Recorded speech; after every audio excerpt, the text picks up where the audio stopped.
Okay, so here we are. Um,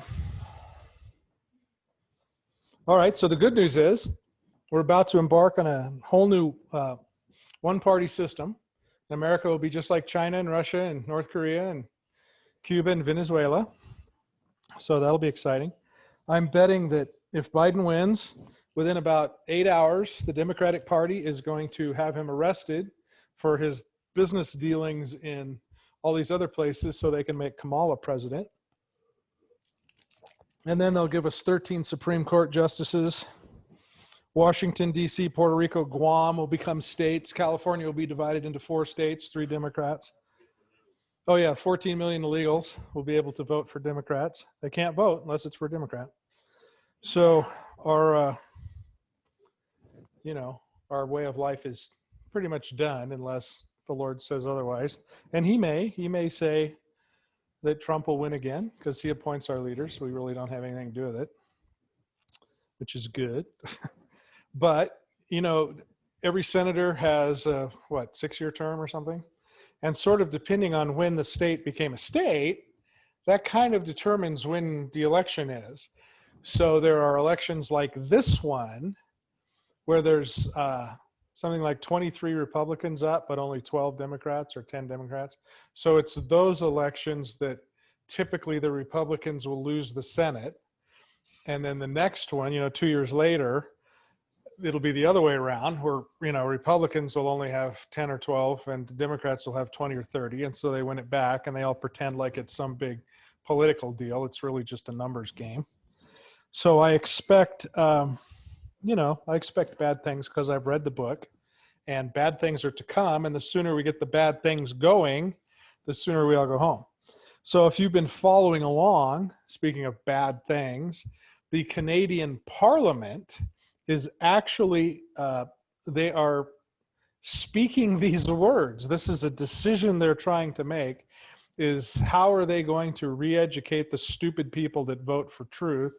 And they're building concentration camps and they're saying, and I haven't nailed the number down yet, but any bank accounts that have more than $50,000 in it, they're just going to take all the money. And because you don't need more than $50,000 or whatever the money is. And, they're actually discussing this. This isn't something whispered or some conspiracy theory. They're talking about it in Parliament. And some people, some parliamentarians or whatever their equivalent of congressmen are shocked. They can't even wrap their mind around how they can even discuss stuff like that. But it's coming this way. It's already taken place in several places in Europe and it's all coming. And they're actually talking about, they're not calling them re-education camps, but there's a term and I can't think of what it is. But they're talking about this term to deal with people who are so stupid that they vote for Republicans or act like conservatives or believe in God. These people are morons. So they need to be fixed. They need to be re-educated. And that it's coming. It's all coming. So is this all in a book you said you were reading? No, it's just on the news, they were interviewing some Canadian Parliament guy who's just like the buildings just burned down. He has no idea what just happened. You can't talk about this stuff. You can't do this. That's not right. But of course, in Canada, it's like reversed from here. I think a conservative is a liberal and a liberal is a conservative or something. I never really got how it works. But it sounds opposite of here. But this guy, whatever party he was, is, an older gentleman like perhaps we are, and he's just stunned that they're actually really discussing. This isn't a joke. They're discussing this stuff, and they're going to vote on it. And more people in the, it's not the Congress, but the Parliament or whatever they have up there, more of those people would actually vote for it than wouldn't. And he's like, what's just happened to the world? And that is what's happening to the world. They were talking yesterday on the news that the people that spend cash Yeah. are going to be possibly prosecuted. That send cash? Spend cash. Yeah, he prosecute us. To the banks and, Yeah.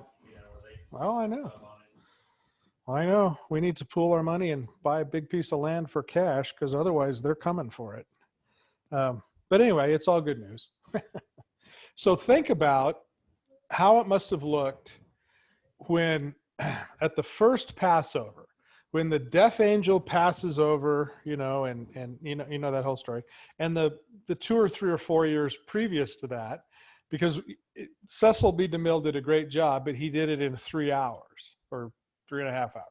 It actually took a year and a half, 2 years, all the 10 plagues, there was an amount of time, and so that period of time, if you can recall, the first plague and the second plague and the third plague, they affected everybody, everyone in Egypt, and presumably, parts unknown, even the Jews in Goshen. They were subject to these, and I would equate that with the tribulation. They were subject to the tribulation. But then the wrath was to come.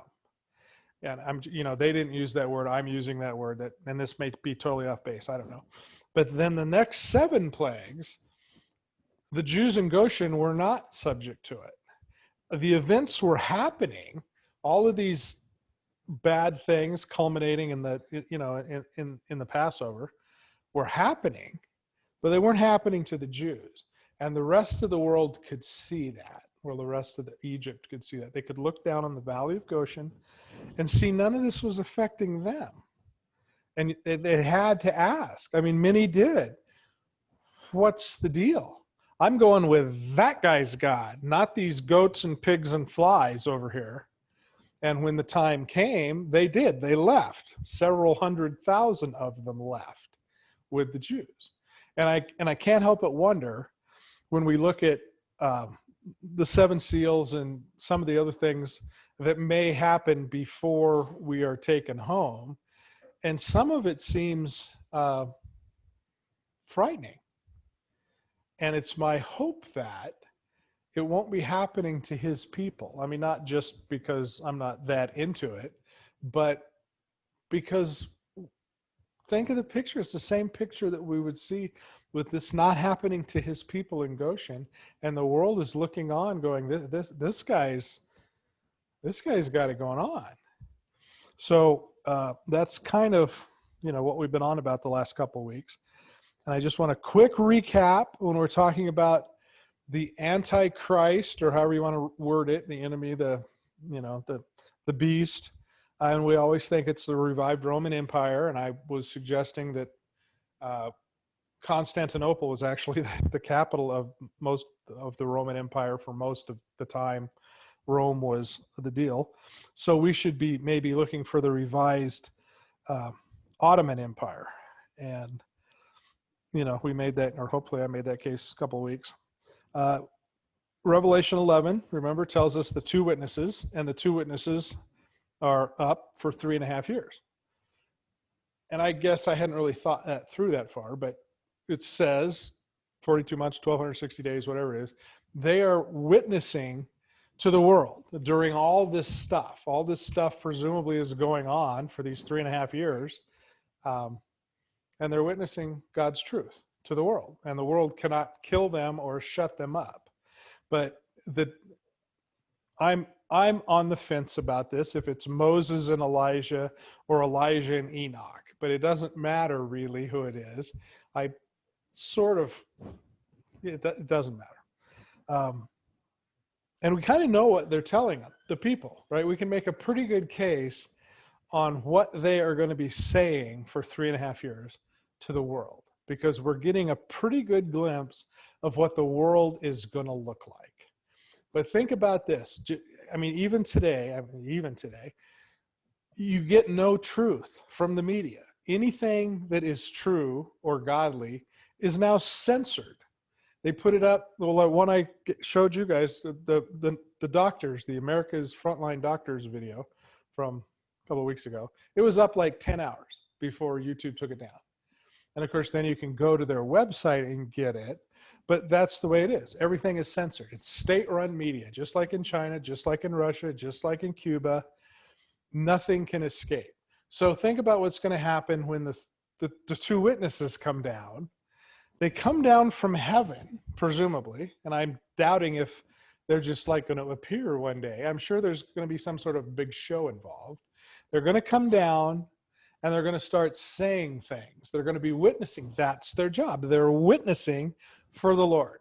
So we have a pretty good sense of what it is they're going to say. But the media is not going to report it. There's not going to be any live cameras there broadcasting it around the world because it's all going to be censored. And I personally am shocked. I never thought that America would go the way of Russia or China or Venezuela or Cuba or, and I don't know why. Historically, no country escapes that. And after 13 or 15 generations, they're done. Most countries don't last more than 200-300 years. This is the run of a good country. The Roman Empire lasted 1400 years, but it was in sections. It was in Assyria. Syria was 1400 years, but then in Europe it was 200 and some odd years, and it was a good run. It was one of the best, and we're on 300 and what, or 200 and pushing 250 years. So we're towards the tail end of that. So I guess it shouldn't be surprising that we are going the way of virtually every other dynasty that's ever been. None of them last forever. So Revelation 11 is the two witnesses, 3.5 years. And I'm wondering now how it is the things that they say are going to make it to the people that need to hear it. And again, I am confronted with the same thing I'm always confronted with, us, right? It's going to have to be spread by word of mouth. There will be people there that have heard it, that have seen it, that know what's going on, and they will tell people, and those people will tell people, and those people will tell people. And in that way, it will be all across the world. Because you're not going to get it on the media. You're not going to get it from the politicians. You're not going to get it from anybody who's in charge of anything. Because as we're discovering, they only want you to hear what they want you to hear. And it doesn't matter how stupid it is, how ridiculous it is, that's what they're going to say. And that's all you're going to get. And there are going to be a certain number of people that will believe it. Yeah, it's on the internet. It must be. Yeah, it's on the internet. It must be true, right? Exactly. So, okay, so that's 3.5 years of the witnesses. And then for the next 3.5 years, we get this idea in Revelation chapter 12 that the Jews flee, right? And Matthew tells us they flee to the mountains. Well, that's another 3.5 year period. So if you believe Revelation is consecutive, it makes some sense. You got the 3.5 year period, another 3.5 year period. And then, 7 years. Yeah, I've read about 7 years, right? And then Revelation 13 describes the mark of the beast. And then Revelation 14 describes the rapture. And again, it describes the rapture in, I think, verse 13 and 14. And it describes the final harvest in 15 and 16, or I guess 15 and 16, maybe, and 17, 18, I don't know, whatever it is. Something like that. So you're thinking it's consecutive, and you're reading it because it's chopped up into chapters and verses, and it's easy to think, there's this time that goes on between all this stuff, and there may not be. Just because it's written consecutively and divided up into chapters does not necessarily mean there's some time in between these things. Because we read in 14, you've got the angel with the golden crown sitting on the cloud with the sharp sickle, who's reaches his sickle in and harvests the ripe grapes and brings them up to heaven. Well, that seems to be a picture of the rapture. And then the very next verses are another angel with a sharp sickle reaches in and reaps the earth and sends them into the winepress. And the blood is as high as the bridles on a horse. Well, those are absolutely consecutive, separated by a comma in English, no comma in Hebrew. But that doesn't mean they happen that fast. There could be 7 years between those events or something. And the other way is when you look at all of these, 11 is the witnesses, 12 is the Hebrews flee, 13 is the mark of the beast, 14 is the rapture. What is to say that the 3.5 year, the Hebrews flee for 3.5 years. Okay, we know that's going to happen. Then it's describing the mark of the beast. Then it's describing the rapture. That could happen in a day, in a matter of days. You know, the Hebrews could see what's going on, could split. The beast comes and makes himself at home in the temple and immediately declares that if you want to buy and sell, you have to come get a mark. You know, that could happen immediately. So you read it as 3 or 4 different chapters, and sometimes we think, thanks to Archbishop Stephen Langston of the Roman Catholic Church in 1277, we think that, oh my gosh, this is, you know, and we start trying to figure out, well, how long is this going to take? And how, you know, it might not take any time at all. It might happen in a day or two. So even if it is consecutive, and I'm not 100% convinced that it is, don't get in a box where you're thinking these have to happen for that long, and then this happens, and then this happens, and then this happens, you know, because that's our lives. It tends to drag on, but it doesn't have to. These things could happen immediately back to back and still fulfill all the stuff. So, okay. What did you have up there? What do you have up there? Oh, the map. Okay. Okay. All righty then. So you, of course, know what that is. Yeah, the Ottoman Empire in 1923. 1923. So I want you to pay particular attention to obviously the green parts of the Ottoman Empire. So we talk about the Middle East, we talk about Saudi Arabia, and you know, this is Oman, and this is Yemen, and there's Bahrain and the UAE and Kuwait and all those countries, Saudi Arabia and all that stuff. They're not part of the Ottoman Empire in this map. However, Bulgaria and one of the Stans, Kazakhstan or something, Egypt, Libya, they are. So that was in 1923 at the fall of the Ottoman Empire. So 2023 is the 100-year anniversary of that Ottoman Empire. And if you can see it, it's basically centered around Turkey, Assyria. And in the middle of Assyria was Constantinople, which was the capital of that whole region. So anyway, we'll get to this towards the end of tonight, but be thinking of what that looked like, because we read all about the 7 heads and the 10 heads and 7 crowns and all these things, and forever all the end times guys are trying to piece it together about, oh, there's 23 or 25 countries in the UE or UA or whatever they are, EU, whatever those people are over there. And they're trying to match, well, how does 10 and 7 and 3 and 1, how does that work with 23 or 28 countries? And well, I suggest to you, you're talking about the wrong part of the country. It's not the revived European empire, it's the revived Ottoman Empire. And we're going to get to how these countries make a lot more sense here at the end. Okay. So let's see. Thank you, Archbishop Stephen Langton, for dividing up the Bible so we can find verses and chapters easily, and so it can distort our time frame as we read the book. Okay, so we were making the case that the 7 seals in chapter 6 of Book of Revelation are part of the tribulation. I mean, we're not making that case. That's what the Bible tells you. It's not the wrath, it's the tribulation.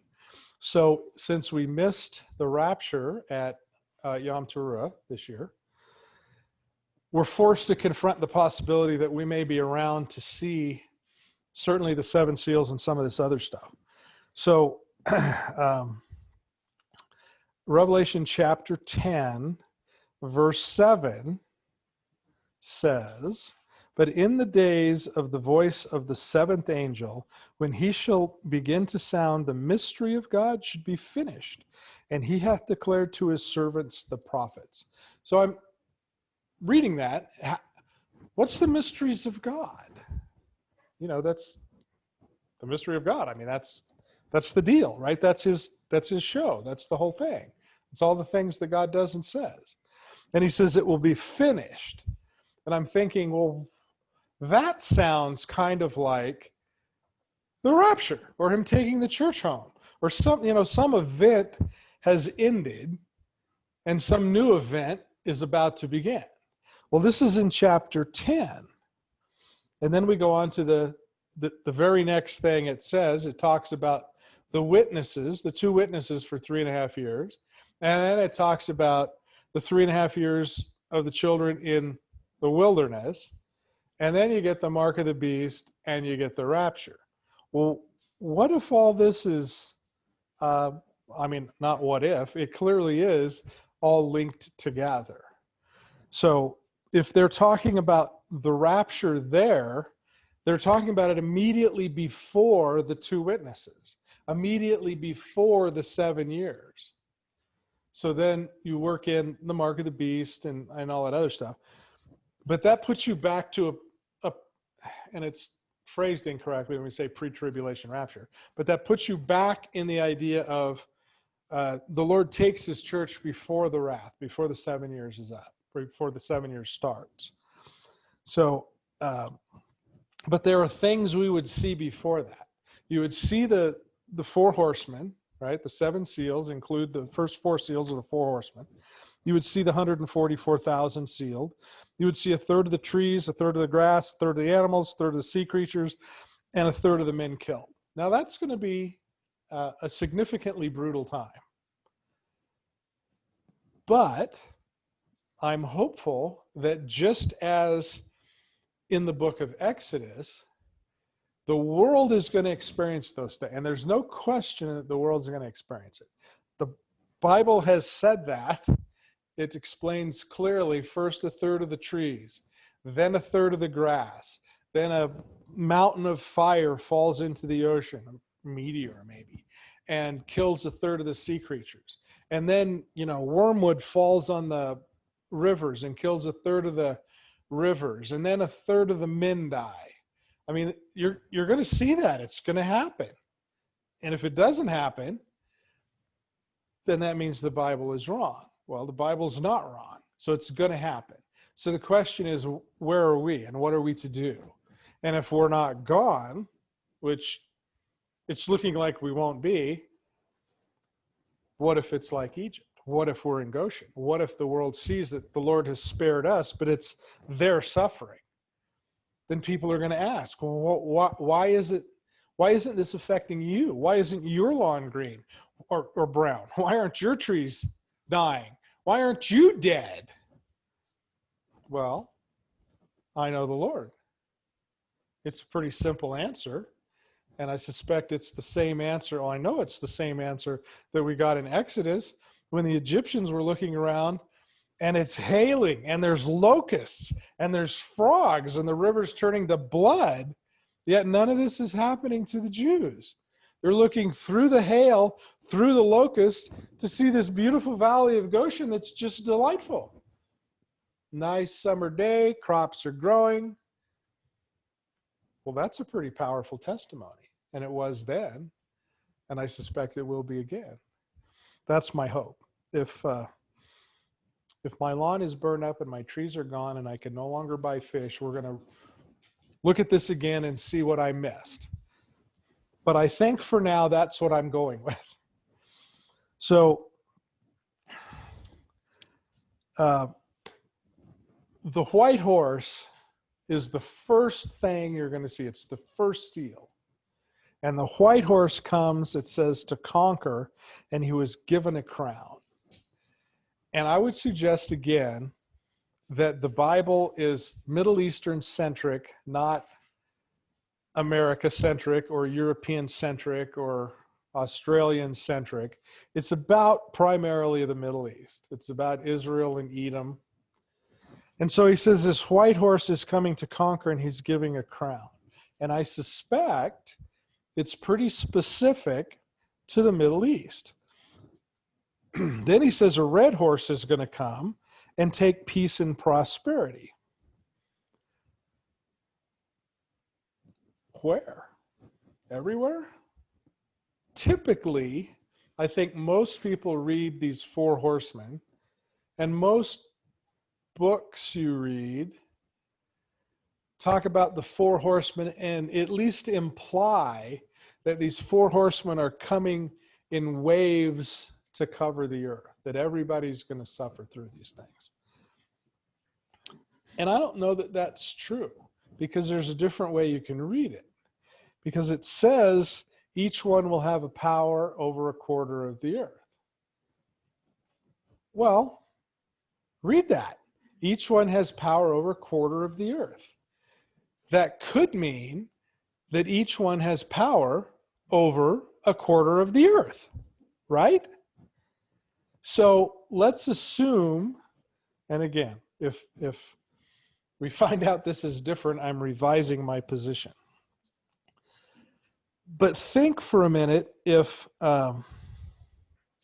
this white horse was given a crown to conquer and conquer, and if the quarter of the world he's talking about is, let's say, the Middle East, the area of the map, and then this red horse comes to take peace and prosperity, and it if the four quarters of the earth thing is correct, then that's not necessarily specific to the Middle East. It's specific to a different quarter of the earth. Well, what if that's specific to, say, like North America, right? What if the red horse comes and brings violence and destroys our prosperity? Because you think about the most prosperous countries in the world, well, that's us, right? That's North America. Everybody else has major problems. So what if the red horse is coming to us while the white horse is over there in the Middle East?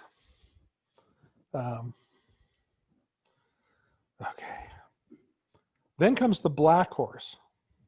And the black horse comes with a balance or measuring device. And people say it is, well, the Bible says it's like hyperinflation, right? Where a day's wage will buy you a loaf of barley bread, not even the good bread, the barley bread. So you have to work a whole day. Well, that's hyperinflation, right? Where you can't afford anything. Well, what if the black horse was assigned to the area of, say, Europe or that general area? And what if, say, for instance, there was some virus that struck and farmers couldn't farm and truckers couldn't truck and stores weren't open? What would that bring, among other things? Serious hyperinflation, where you couldn't even get stuff.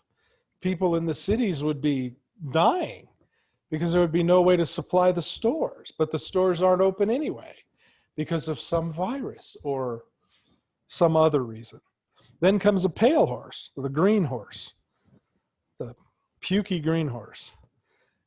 Comes with death and Hades. It says to destroy, not to kill. Some of our Bibles read it kill, but it says to destroy, and I don't know if there's a difference. But he comes to destroy with the sword, hunger, death, and that's why I think there's a difference. Sword, hunger, death, and dangerous animals. You know, think of vipers. But this is actually the word for a trap. That could easily be Africa, that whole subcontinent, right? Because this is the way they live. I mean, to this day, and it will be getting worse. So if each of the four horsemen have a quarter of the earth, then all of the earth is impacted, but they're impacted in different ways. And I think often when we read this, certainly when I've read it in the past, I often think of the four horsemen coming, each one covers the earth.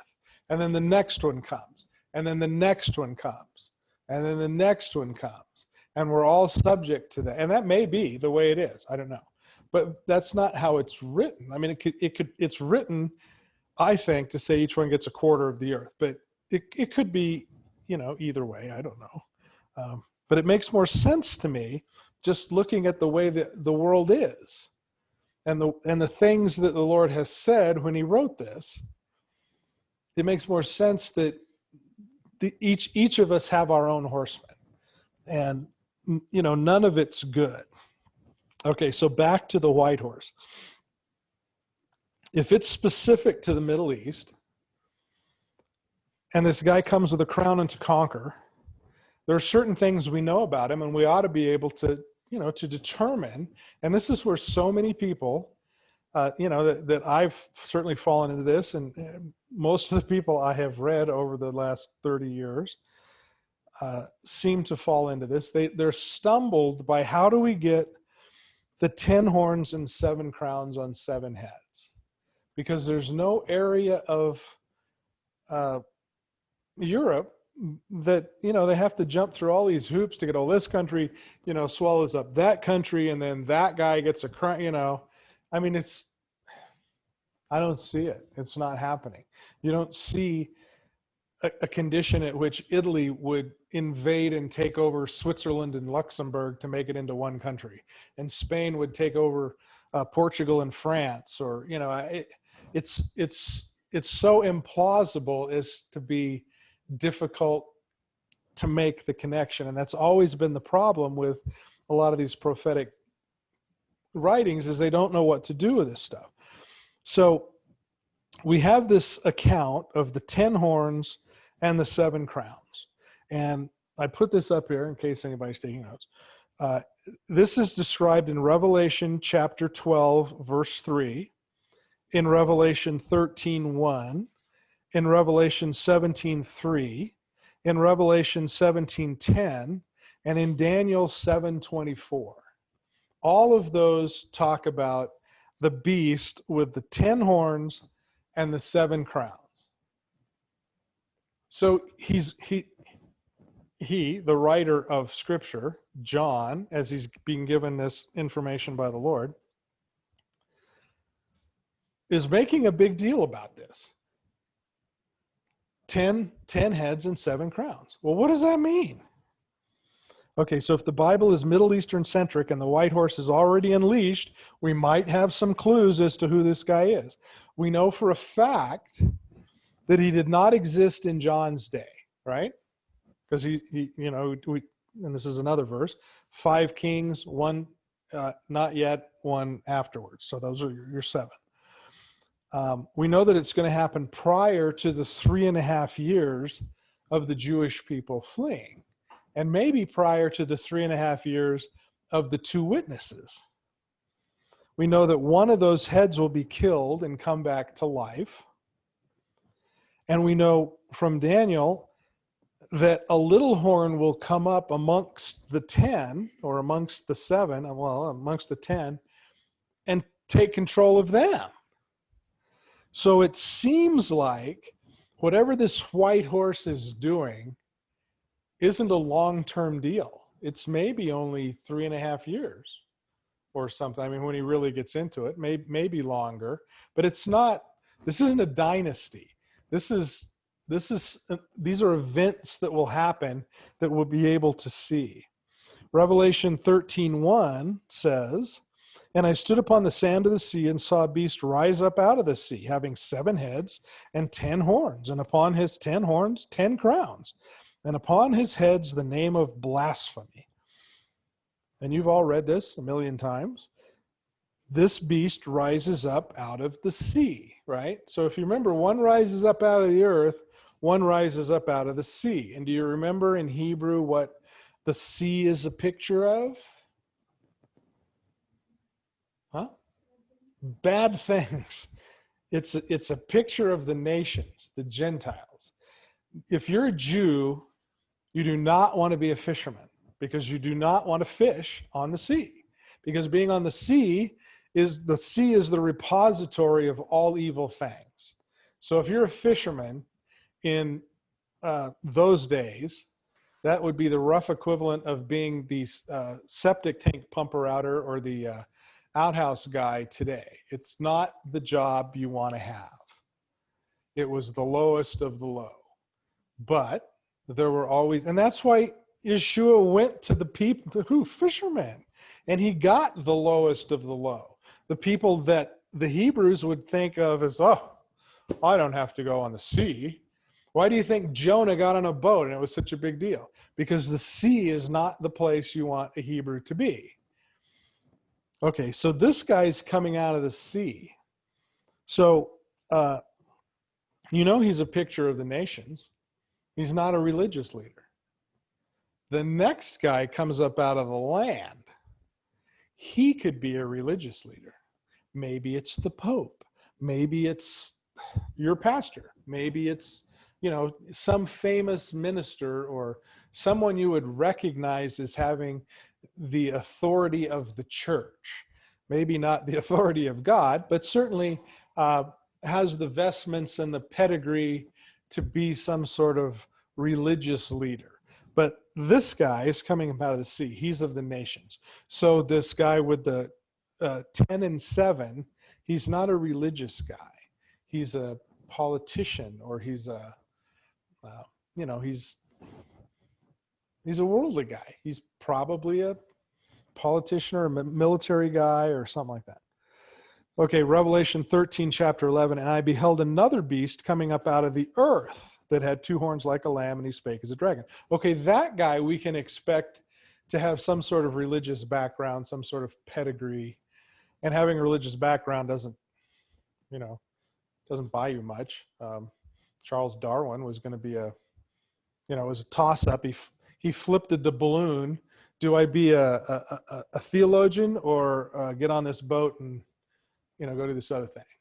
He wasn't really committed either way, but he was trained as a theologian. And if you look at all the people in history that have become famous for their irreligious ideas and thoughts, many of them went to seminary.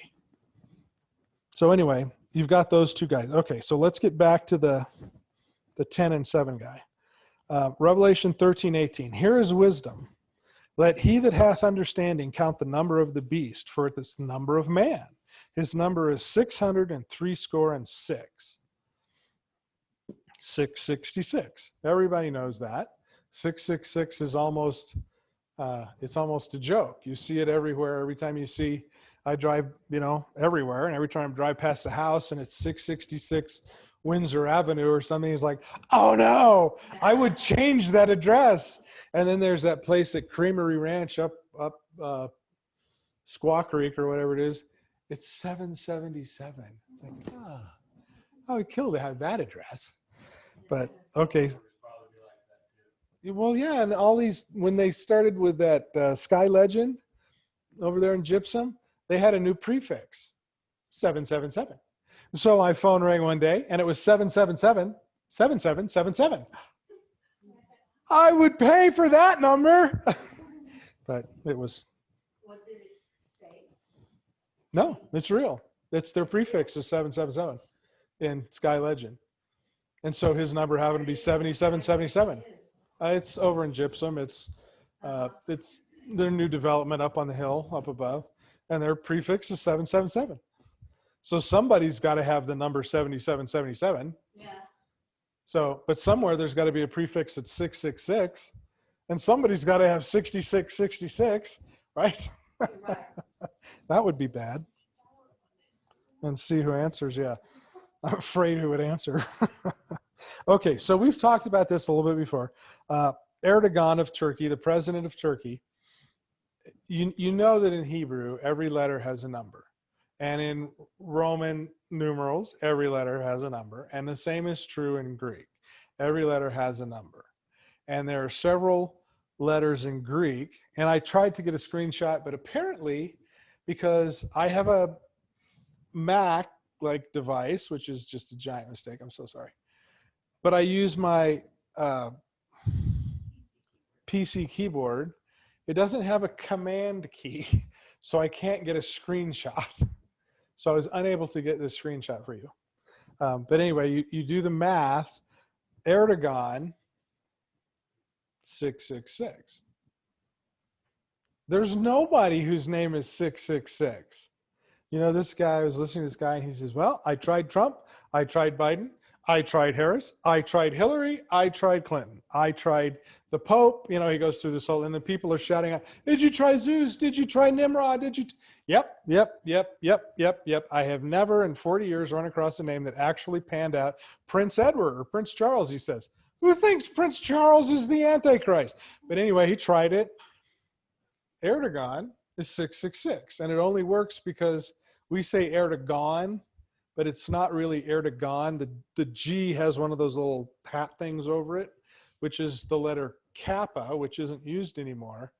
And if you use it with the right letter, with the kappa instead of the gamma, it comes out to 666. Okay, I'm sure that's just coincidence. And I have another picture that I was unable to screenshot for you that has a picture of Erdogan and a picture of Hitler. You cannot tell the difference. I know that has nothing to do with it, but it's kind of cute anyway. Okay, so Erdogan, just a little background on him. Oh, by the way, in Greek, Jesus is 888. Oh, yeah? Yeah, because eight's new beginning. 333, huh? No, it's not 777, because 777 is perfect and complete, but 8 is new beginnings, right? That's right. It's one more than complete. It's one more than perfect. It's God. So where does it show us that? Well, Or does it? you just spell Jesus out in Greek, which your Oh, Bible okay. would say, and then you just transnumerate, the numbers.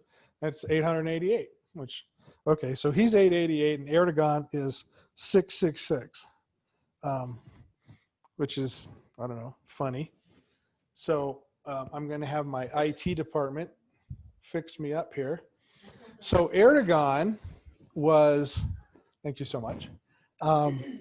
He was elected. Well, it's long. It was mayor of Istanbul, and then he got thrown in jail, and he was in jail for 4 months, and he came out, and anyway, he's an interesting cat, and he's not one to.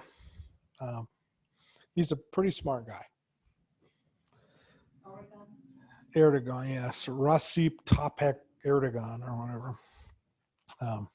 And he ran for prime minister and won after all this stuff.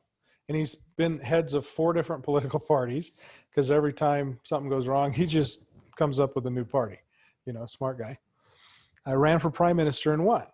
And so he's making all these changes. Remember Ataturk, the guy, I'm sure you don't, but Kemal Ataturk, the prime minister before Erdogan, spent 12 years or however long they term it before they term out, trying to convert Turkey into a Western nation. He got them to join NATO. He did all the things that were required to join NATO. He got rid of the fez, unless you're with Shriners, they still wear the fez. He got rid of all the Arab dress, went with suits and ties. And he was trying everything he could do to bring Turkey into the 21st century and make it a part of the world of nations.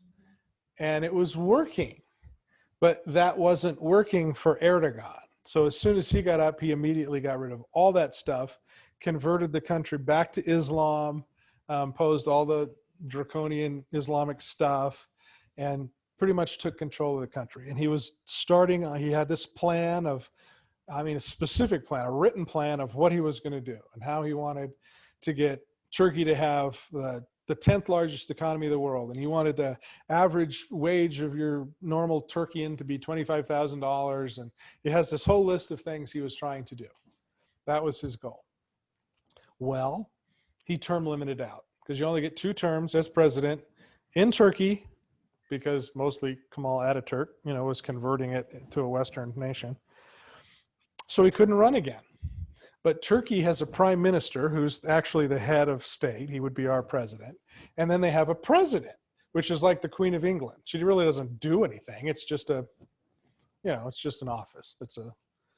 So he couldn't be prime minister anymore. So he ran for president. And everybody said, well, that's stupid. Why do you want this ceremonial office? You don't have any power. You don't do anything. And he said, oh, that's okay. I know. So of course he was elected, easily elected. He was elected president, walked right over to the prime minister and says, you're gone. Close up shop. I'm running the country. And the guy said, okay. I'm sure there was more to the conversation than that. And the prime minister quit. So Erdogan, who was the president, took over the country. And because the president is a ceremonial office, it's not term limited. So he is the president of the country until he dies. And he runs the country. It was brilliant. Same thing Putin did. Same thing Xi Jinping did. Same thing Castro did. Well, okay, it wasn't quite the same when Castro did it. But he's the president of Turkey for life. He's the guy. So he's gone out and built the largest private home in the world, 1,100 rooms, in this beautiful virgin forest in Turkey. And the Supreme Court of Turkey, because remember Ataturk was trying to make it look like the United States, said you can't do that. You can't build in this forest. And he said, screw you, stop me. And so he built the biggest home in the world in this place. And he is so smart. And you remember some years ago, reading about a coup in Turkey? It was his coup. He engineered a coup of himself so he could determine who would fight for him and who would fight against him, found out who would fight against him, and killed them all. Brilliant. So the day he became president, he closes down 2,500 Christian ministries in Turkey. He pulls the plug on the U.S. base in Istanbul, which has 50 nuclear warheads in it, and says, because with no power, they couldn't do anything. So ultimately, he made sure that we know that those are his, because he can take them at any time. It sounds like science fiction. It does. It does. But it gets worse. He creates ISIS because he had a plan. If there was all the Taliban and all these other people and all this stuff, that wasn't working for him. He needed a group that the world would come against, and he could roll his armies in and take care of it. So he creates this group called ISIS, secretly, of course, sends his ISIS soldiers in to do what they do. Then the world gets all mad, and he says, no problem, I will take care of this. They're in my neighborhood. You stay out of the way. I'm going to go get it.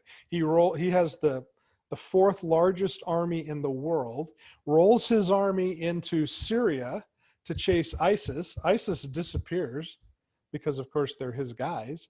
Every ISIS commander that we caught and got their phone, they're all in Turkey, and their phone numbers are the Turkish National Police. They're all the same people. But now he's got his troops in Syria. He owns 70% of Syria. So then he goes after ISIS in Iraq, whichever one we fought. Okay. Rolls his troops in there. I'm going to get rid of them for you. And they're all going, no, no, no, no, no. Don't come in. Don't come in. He rolls in. ISIS just disappears. He's now got 50% of that country. Libya is, ever since Obama destroyed it, it's just been a free-for-all. And the people that he didn't like were now in charge of all of Libya with the exception of Tripoli. So he sends his ISIS fighters in there, sends his troops over there. He now owns 90% of Libya. I mean, it's genius because he's fighting his own. He's not even fighting them. He rolls in, they go out, they disappear, go somewhere else so he can roll his troops. Okay, so think about this. He's taken over, or he's about to take over Syria, Iran, and Libya. Well, there's three. Think of how many countries are in the Middle East that will willingly join him. I can give you, right now it's Iran, Iraq, Lebanon, Syria, Kuwait, Qatar, UAE, Bahrain, Yemen, or Oman, and Libya. But if you saw that map, 3 of these weren't on that map. So there's only, there's 10 countries there. That 3 of them he's taking over, 7 of them are going to join him. Well, have you read that anywhere? No. I'm just saying, I don't know if he is or not, but I mean, it's like, really? This is pretty weird. Okay, I got to hurry up. I promised this for 3 weeks in a row. I got to get to it. Let's read Isaiah 18 real quick. Have you all read Isaiah 18? You should read it. Tell me who this country is they're talking about. Woe to the land of whirring wings. And I just want to mention that in the United States are over 50% of the airplanes on Earth. live in the United States, the land of whoring wings, beyond the rivers of Ethiopia. They send ambassadors by sea, and that word is panim. It means on the face of. So they send ambassadors over across the waters in papyrus reed boats. What's a papyrus reed boat? It's a super lightweight craft. Okay, they didn't know what airplanes were then. They're sending the ambassadors above the sea in these lightweight devices across the water in papyrus reed boats. Boats is not in, it's not written. It's just added because they had to give it some context. Go, swift messengers, to a nation tall, and this is just classic, tall and clean shaven, or tall and smooth. The word is mashak. It can mean tall or scattered, developed, prolonged, 20 other words or so. And bronzed. The word's morat. It's also translated as independent, rash, obstinate, or often as smooth skinned. So go, swift messengers, to a nation who is tall and smooth skinned, to a people feared far and near, to a strong and conquering nation whose land is divided by rivers. All you inhabitants of the world who live on earth, when a banner is hoisted on the mountains, look. When the shofar is blown, listen, or to be watchmen. For Adonai has said this to me, I will look on from my place and do nothing. Like heat shimmering in the sun, like a cloud of dew in the heat of harvest. But before the harvest, when the flowering is over and the bud becomes a ripening grape, and I would take you back to Revelation 14, it's just previous to the rapture, he will cut off the branches with pruning knives and lop off the twigs and take them away. And they will all be left to the vultures in the mountains, to the wild animals in the fields. To the vultures will feed on them in summer, and the wild animals of the fields in winter. There's so many dead they can't even be buried. At that time, tribute will be brought to Adonai Savat, or thank you, the Jehovah of hosts, or a group organized for war, from a nation tall and I would suggest smooth shaven. And remember, of all the countries on earth, there are very few countries, I mean, this is maybe not the best room to say this, that don't have beards. Everybody has a beard. Every country has a beard, except America. Okay, now most of us have beards, but still, and you know, we're known as smooth-skinned people to most of the world because they all have beards.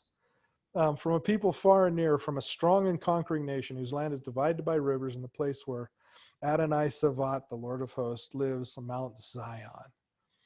Okay, who do you think that is? I mean, how can you say that that's anybody but America? That has to be us. So what is he saying? That so many people will die, they can't even be buried, that the Lord is going to look and do nothing because they deserve it. They have walked away from him. Okay. The context of that verse is the destruction of Damascus, and verse 17:3 reads, the fortress shall also cease from Ephraim and the kingdom of Damascus. I would suggest we're Ephraim, right? And it's talking, if you look at Damascus today, what do you see? Nothing. It's a wasteland. It's been destroyed. It's been bombed. It's just a big pile of rubble. The rats and the people compete for the same scraps of food. Damascus is gone. And I would suggest Ephraim is next. Ephraim, by the way, means double fruit, which is interesting. Okay, so this is what I want to get to. The Muslim,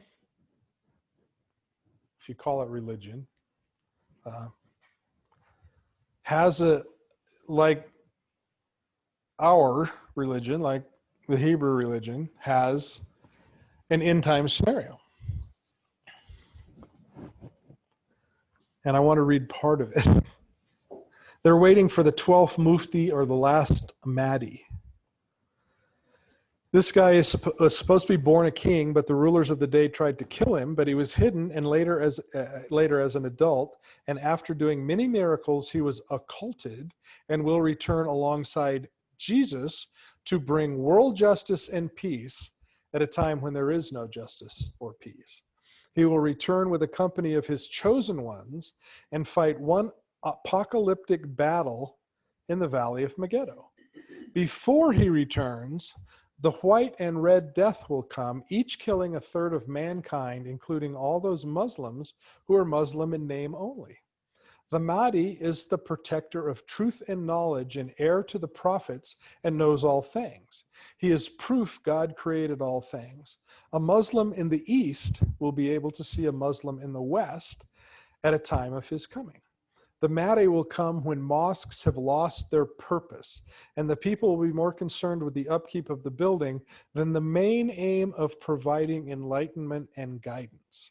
The Mahdi has to be from Assyria or Turkey.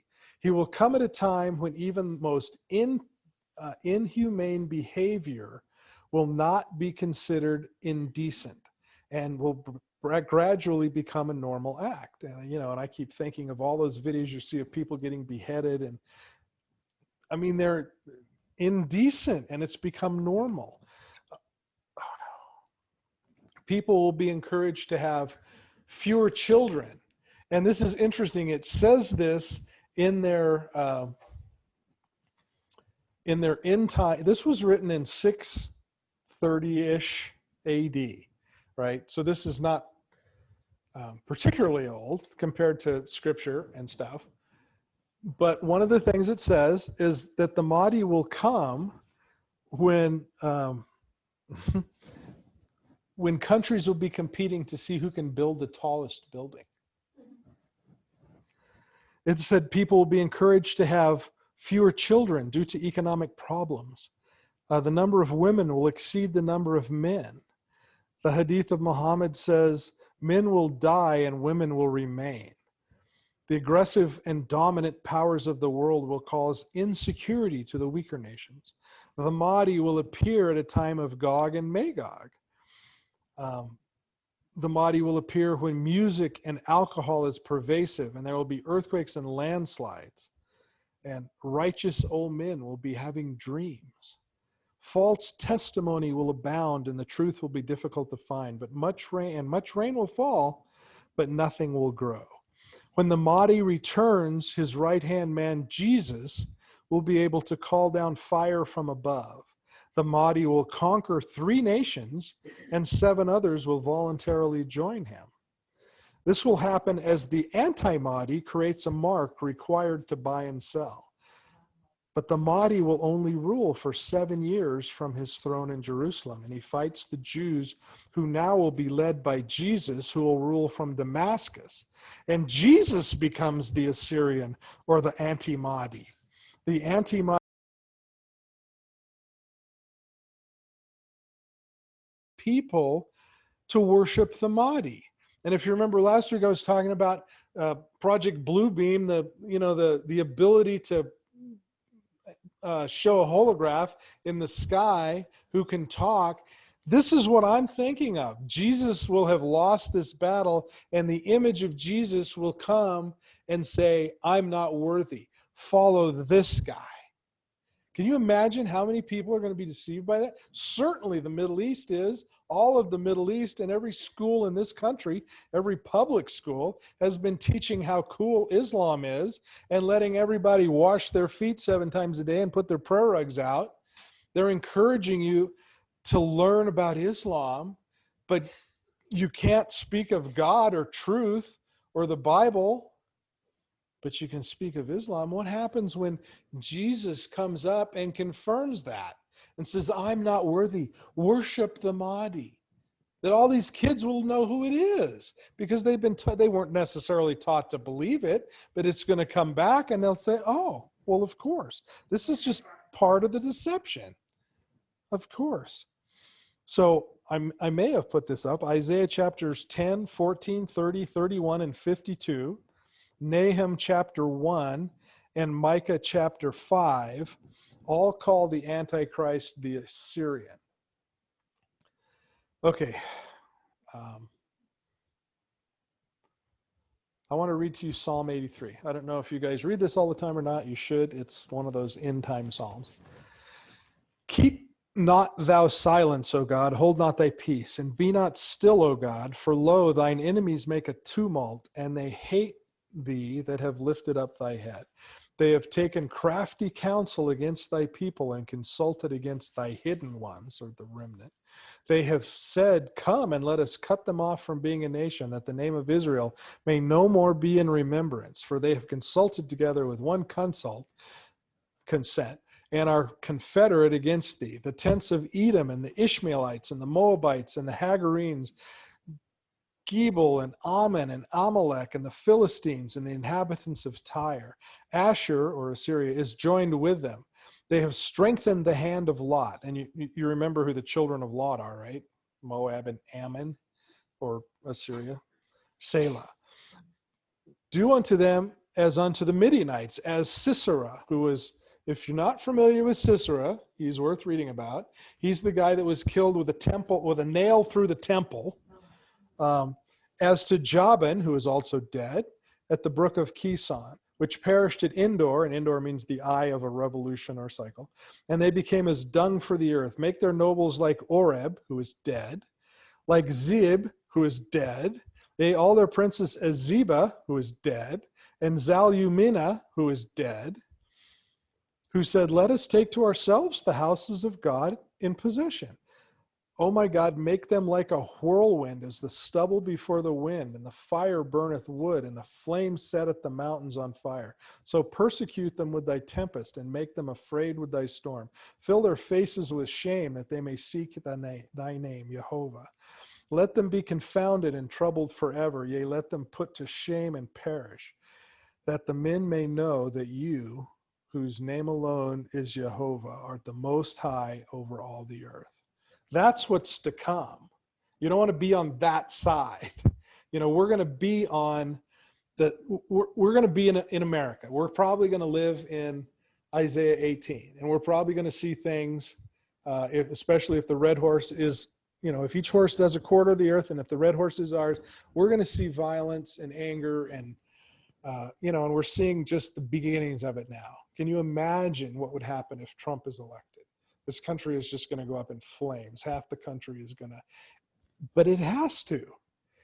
If we're going to see the red horse, if the white horse is alive and well in the Middle East right now and is about to conquer 3 nations and have 7 more join him, and if we're seeing or about to see the red horse coming, and if we're going to see hyperinflation and horrible things happening in Europe, and if we're going to see pestilence and which we can easily imagine all of that stuff happening, that's now.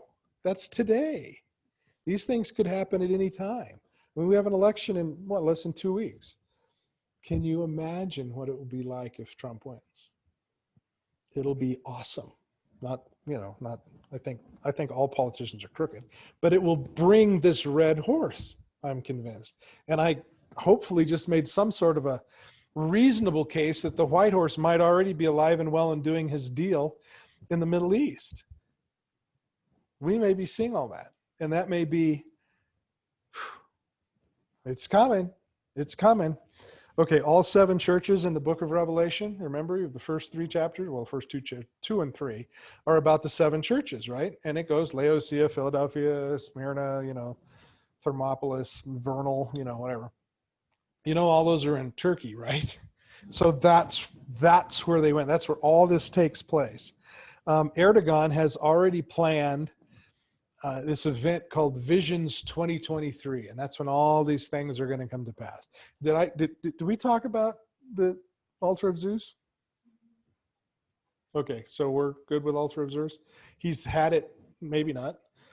The Germans. Archaeologists found the actual altar of Zeus in the late 1800s.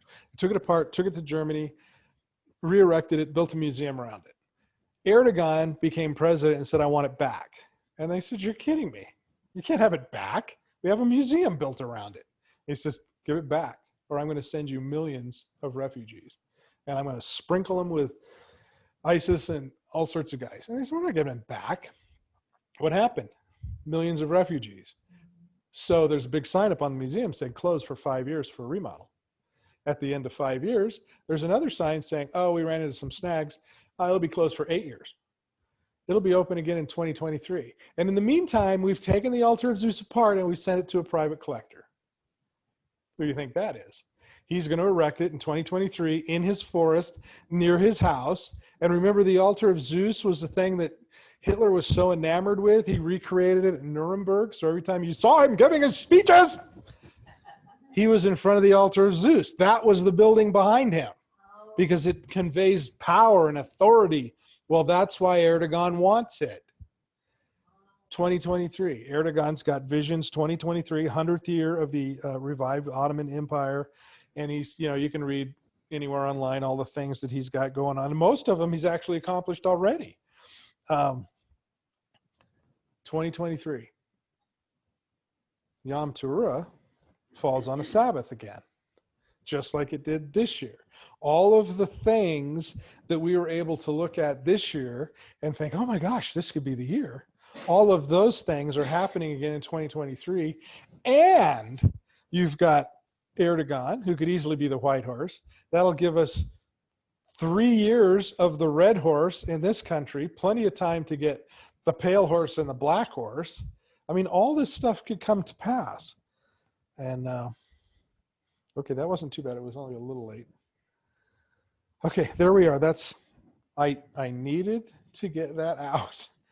The whole Muslim, I mean, and if it's not a surprise because Muhammad was a businessman and the Christians wouldn't do business with him because he wasn't a Christian, and the Jews wouldn't do business with him because he wasn't a Jew. He needed his own religion. He wrote his own book. So the only sources he had to draw from were, the Christian Bible and the Hebrew Tanakh, right? So that the stories are the same is not a mystery, or it's not surprising.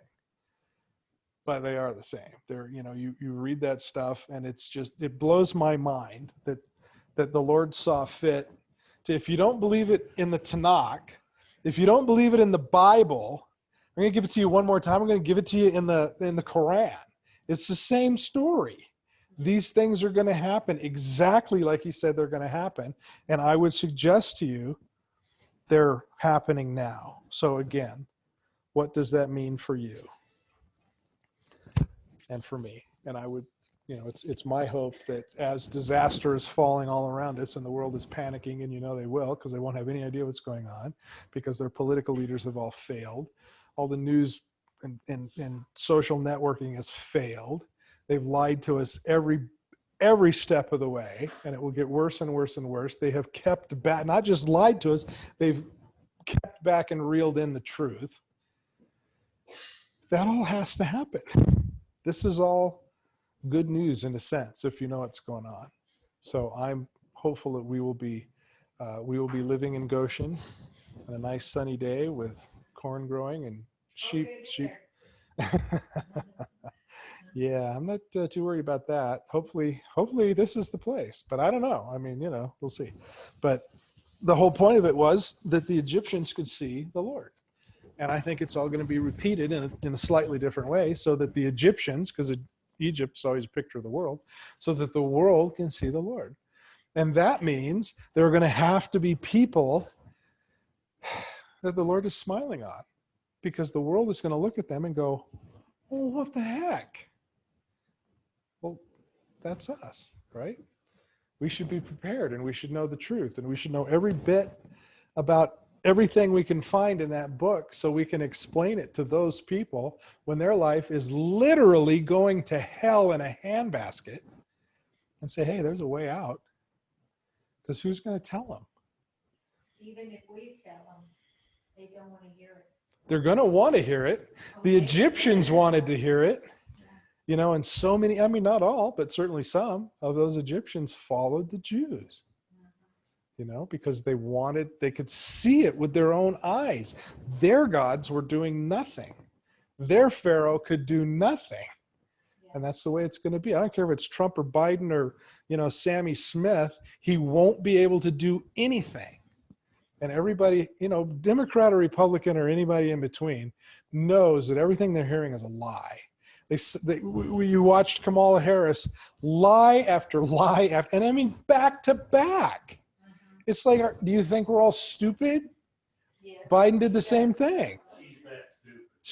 She, how can you say, oh, we're going to repeal the Trump tax cuts? Okay, so that's going to cost me $3,000 or $4,000 or $5,000, but we're not going to tax you because you don't make $400,000. Well, which is it? Same thing with Biden. He's just, he got caught in 30 lies or something. Just outright, and he doesn't care. Nobody cares. That's the way the world's going to be. There's no truth. Everybody lies. You're going to have the white horse, the red horse, the black horse, the green horse, and maybe each horse has a quarter of the earth. Maybe, like most of the books, they come in waves and everybody gets part of it. I don't know. But I know there's a purpose in it, and that purpose is not to kill us, to get us to be a useless witness. The purpose is so that we can be a witness. So let's be a witness.